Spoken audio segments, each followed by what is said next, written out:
Bonjour à tous, je suis Marguerite de chez Sphère Strasbourg et aujourd'hui je suis venue vous présenter comment on a accompagné un de nos clients dans la construction d'un projet de A à Z.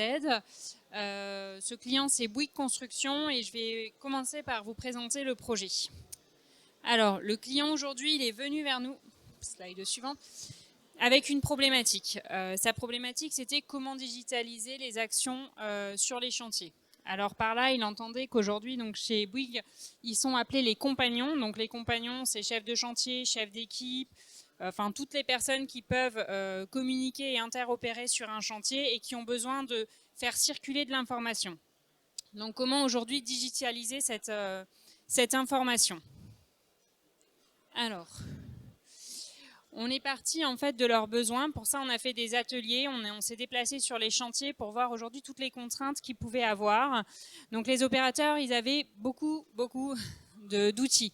Ils avaient un téléphone pour pouvoir passer leurs appels. Ils avaient des talkies pour pouvoir communiquer entre eux sur les chantiers quand le réseau était assez mauvais.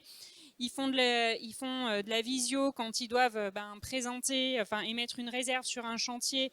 Ils le font en visio pour pouvoir tout de suite montrer le problème. Ils avaient souvent encore des papiers avec des carnets de notes pour l'ensemble de leurs tâches et également des photos vidéo pour la fin du chantier pour montrer qu'effectivement quand ils sont partis c'était nickel. Donc aujourd'hui l'idée c'était à la place d'avoir 5 ou 6 outils de n'en avoir plus qu'un seul qui soit pratique et qui puisse être utilisé surtout avec des EPI. Parce que la contrainte dans le chantier comme dans l'industrie c'est que souvent on a des EPI, donc souvent des gros gants qui permettent difficilement de faire du tactile, il faut toujours ôter son gant, etc. Donc ça, c'était la problématique première. Et puis, il fallait avoir un matériel aujourd'hui qui réponde à la vie sur un chantier. Poussière, eau, tout ce qu'on peut trouver sur un chantier.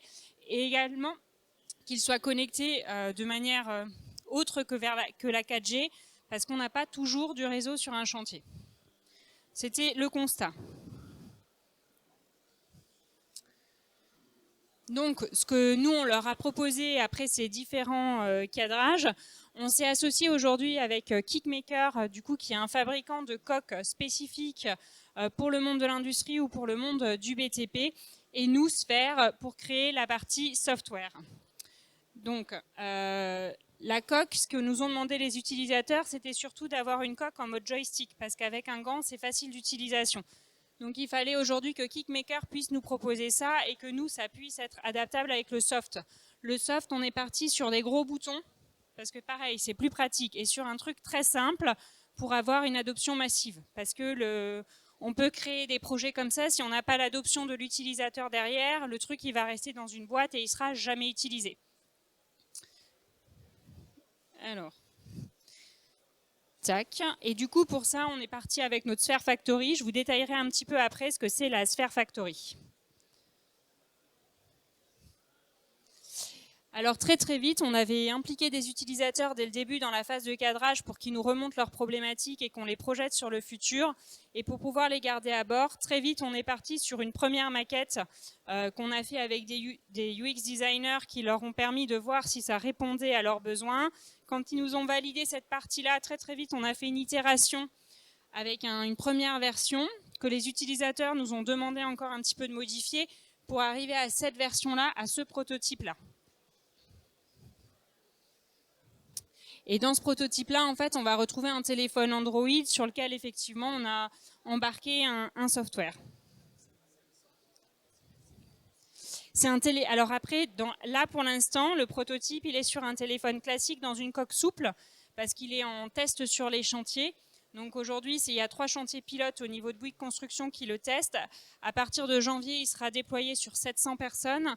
Et dès qu'on aura fini cette phase de prototype et de test, on lancera en commande parce que c'est du spécifique et du coup dedans ce sera soit la coque qui soit complètement durcie, soit le téléphone. C'est les tests là qui vont nous dire qu'est-ce qui est le mieux pour l'utilisateur. Parce que dans la coque on embarque du coup une connectivité spéciale pour avoir du réseau partout.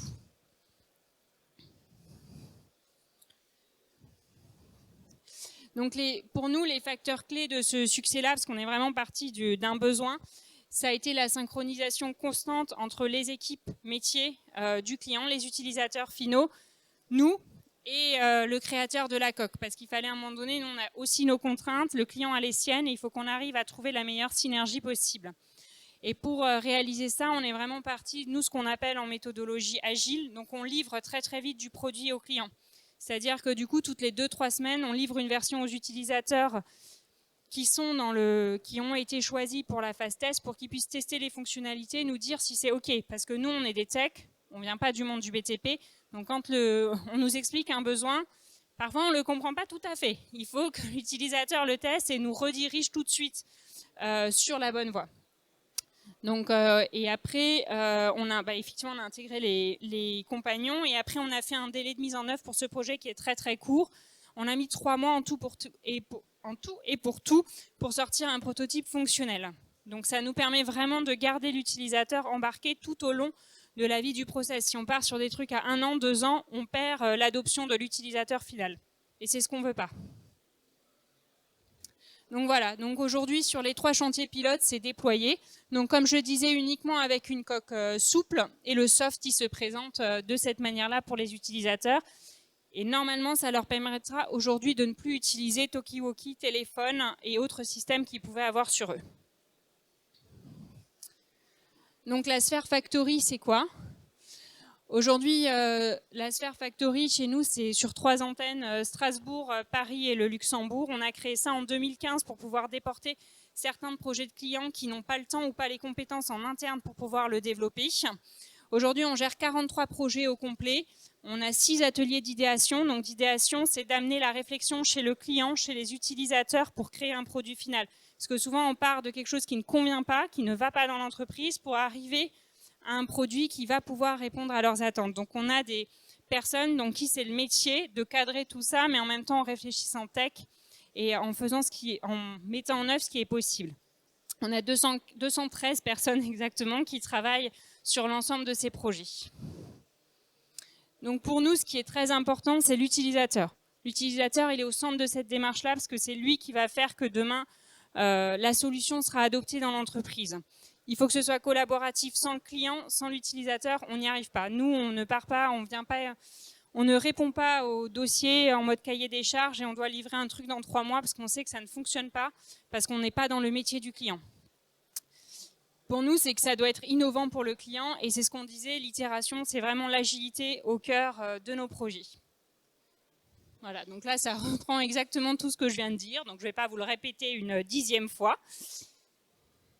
Idem, ça c'est pareil, c'est vraiment pour montrer toute la vie du cycle du projet. Pour nous, ce qui est important, c'est que derrière, c'est le learn and share, c'est-à-dire une fois qu'on a produit l'intégralité, qu'on rende les équipes autonomes, que les équipes, on leur transmette la connaissance, le savoir, qu'ils puissent former leurs équipes et reprendre le produit et que nous, on ne soit pas maître du produit qu'on a créé. Qu'aujourd'hui, il y ait vraiment un transfert de connaissances au niveau de notre client. Comment on s'organise pour faire ça ? Nous, on a toute une équipe effectivement d'experts, data, cloud, architectes qui créent la base du produit. On va avoir des tech leads, des développeurs qui vont intervenir dessus, des UX et des UI designers qui vont permettre de concevoir, de maqueter, de rendre le produit joli visuellement. Et on fait intervenir des experts de la sécurité, des experts du cloud quand c'est nécessaire. Pour un moment donné, il faut que ce qu'on crée puisse être interopérable avec les SI. Il faut que ça puisse rentrer dans le quotidien facilement sans trop mettre à mal la DSI et la stratégie sécurité des entreprises. Et après, ça c'est la partie client, où on a toujours besoin d'un relais chef de projet, plus effectivement les équipes IT pour être sûr que ce qu'on crée s'insérera facilement dans le quotidien demain. Et au milieu, ceux qui font le lien chez nous, c'est les delivery managers et les product owners qui sont vraiment en constante communication avec les équipes clients. Donc Sphère, on est effectivement un cabinet indépendant de conseil et d'expertise technologique spécialisé dans le développement web. On travaille avec tout type de clients. Dans la région, on travaille quand même avec beaucoup d'industries parce que le bassin du Grand Est est notamment composé d'industriels, de beaucoup d'industriels. C'est 800 consultants aujourd'hui, on est dans 7 agences en France, et voilà, 85 millions de chiffre d'affaires.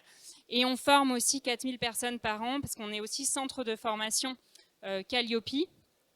Et du coup, tout ce qu'on fait, on forme aussi les équipes clients pour qu'ils puissent être vraiment autonomes derrière dans leur quotidien. Voilà, et nos 3 métiers, c'est le conseil. Comme on l'a vu, on peut partir d'une idée, on va réaliser cette idée et après on va former pour garder toujours cette autonomie. Et je pense que j'en ai fini de ma présentation. Donc si vous avez des questions, n'hésitez pas. On est là aussi sur le stand juste à côté.